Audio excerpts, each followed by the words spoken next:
Hello. Hello, Hey, Gaby, how are you? I'm doing okay. How are you? I'm good. That doesn't sound too convincing. Yeah, I woke up a little earlier today. I had some phone calls that I had to do, so I'm a little bit more tired now come midday than I have been other days, Of course. where I was able to sleep in. But I'm surviving. I'm hanging in there. Overall, it's okay. Well, hang in there. I think the whole world is feeling for all you athletes out there in Australia right now. It seems to be the most talked about event right now, everywhere you turn. Yes, I think some people feel for us, and then some people don't pity us at all. So Yeah, I think true. I think Depending on whose shoes I you're. think both, but I think both reactions are fair. Hmm. Definitely. Well, first of all, thank you so much for doing this with me. It's been a while Yeah, that no worries. to face, and obviously being like one of the top Canadian players, I really appreciate you taking the time to chat with me. Thank you. Yeah, no worries. So how are you doing? What are some things that you're currently doing in preparation for the event? Obviously, you got how many more days left in your quarantine or in your isolation? Hopefully 9. 9. Okay. Um, yeah. So, uh, I've just been doing body weight workouts with bands, with the water bottles as like a lightweight. I got a bike, but the pedal needs fixing, so I'm waiting for a wrench. Um, I got an 8 kilo kettlebell so I can do a couple slightly heavier weighted exercises. I have a foam roller, yoga mat. So Yeah. the yoga mat I brought with me though, in Uh, anticipation for being in my room a lot, but just not quite this much. I think you know how they used to do those bag checks for players to see, what you have in your bag. Well, that Yeah, that may exactly. change a little in 2021 here too. It might. It really might. Yeah, we might be carrying a whole gym in there soon. Unbelievable, unbelievable. I Yeah. saw some players also skipping rope, doing footwork exercises. I mean, it gets pretty creative, doesn't it? Yeah, people are getting creative. I tried skipping rope yesterday and it went pretty well. I feel bad if my neighbors below me can hear me. I can hear some noises too. Sometimes things like vibrate. Sometimes you hear like boom, boom, boom.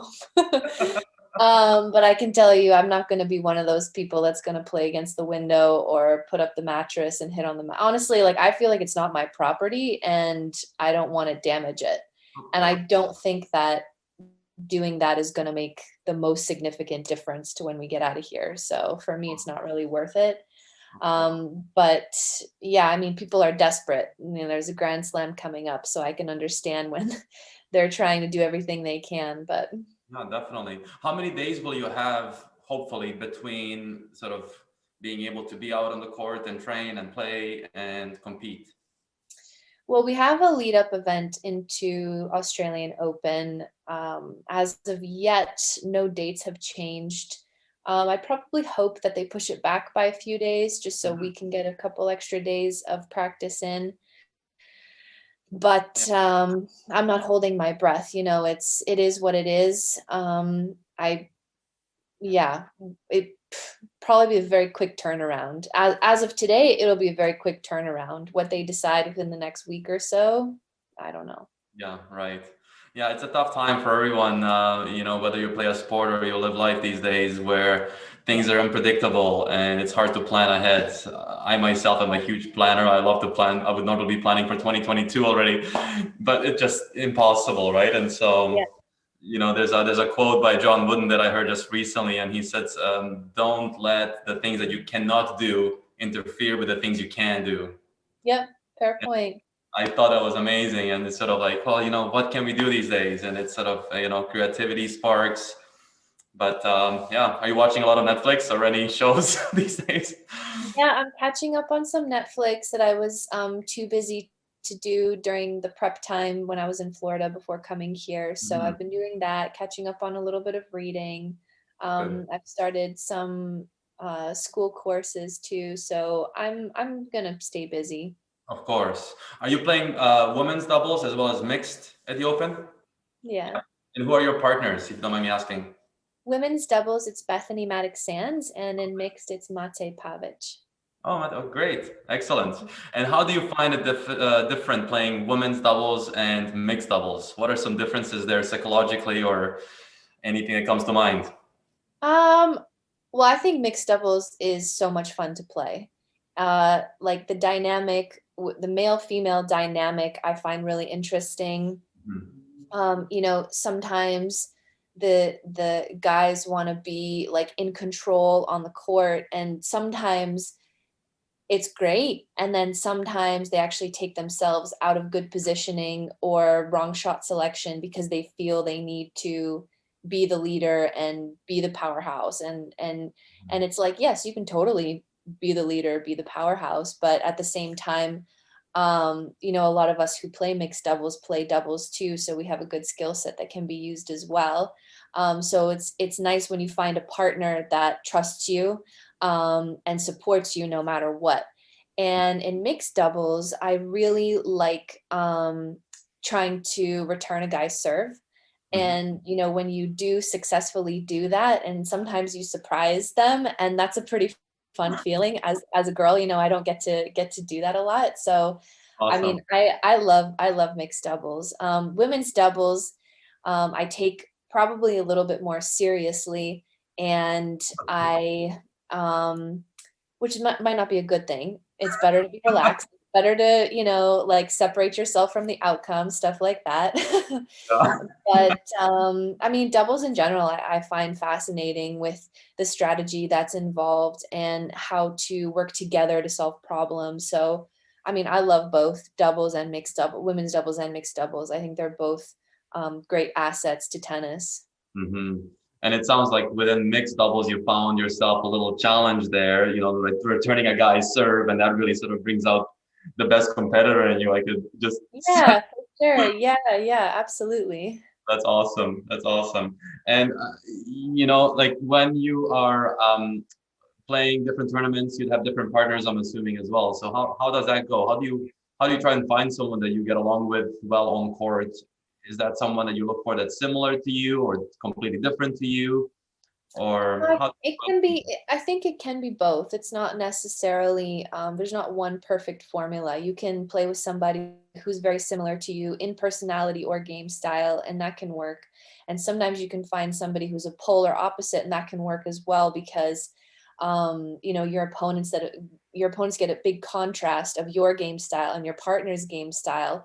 And if they mesh very well together, then you can also be a very strong team. So it kind of just depends. There's no really set rule, but of course, it's best if you enjoy who you're playing with and you feel like you can work together towards a common goal. So Mhm, that's kind of what I look for now. mhm, mhm. Yeah. And so, being that it's a team sport, really, when you're playing doubles, how much emphasis and how do you emphasize your own performance as well as work on your team's performance as a partnership? Like how much emphasis is there on the two of you together versus you yourself really focusing on making sure you're the best you can be that day? Yeah, it depends who I'm playing with and how much time we have on court together, and the time of the year and things like that. If we have several days of preparation or a week of preparation or several tournaments in a row, that sort of training with my partner will depend on the schedule a little bit. Mhm, But I would say even when I am training with my partner, I'm always working on myself anyways. I'm always working on different aspects of my game and making them better at the same time. The only difference is when I'm working with my partner, then, we're on the same side together more often. We'll discuss strategy more often, things like that. mhm, mhm. And when you get out to these tournaments, do you find yourself often training with your partner on the other side of the net, and then you guys do some sort of drills as well, where you're on one end, she's on the other end, and it's sort of doubles based, but you're still sort of Yeah, yeah. all kinds of drills on the same side, on opposite sides. We do everything. Yeah. I said, how is it right now? Are you able to communicate with them as well, like with your partners, like through video, or how do you guys? I mean, we've spoken on the phone, but mostly we're just trying to get through this period. Or So Bethany has her husband here, which is a big help. And unfortunately, our hitting partner is also stuck in quarantine. So we check in on each other. So far, so good, I think. But yeah, it's not been easy the first few Yeah, days for sure. course, of course. Day by day, right? That's right. Yeah, no, I feel for you. I mean, I was stuck at home for 2.5 weeks over in November back in last year, and I got sick and I was just at home. I could not basically get out of the house, and my wife was at home as well, and she was not sick at all, but she had to quarantine, and it was a challenge on us both individually as well as on our relationship. And when you're Yeah, stuck in a place indoors, we're just not used to it, right? absolutely. Yeah. Hopefully, we become stronger through it. Yeah, and discover things about ourselves that can help us when things do get back to normal. Yeah, So yeah, exactly.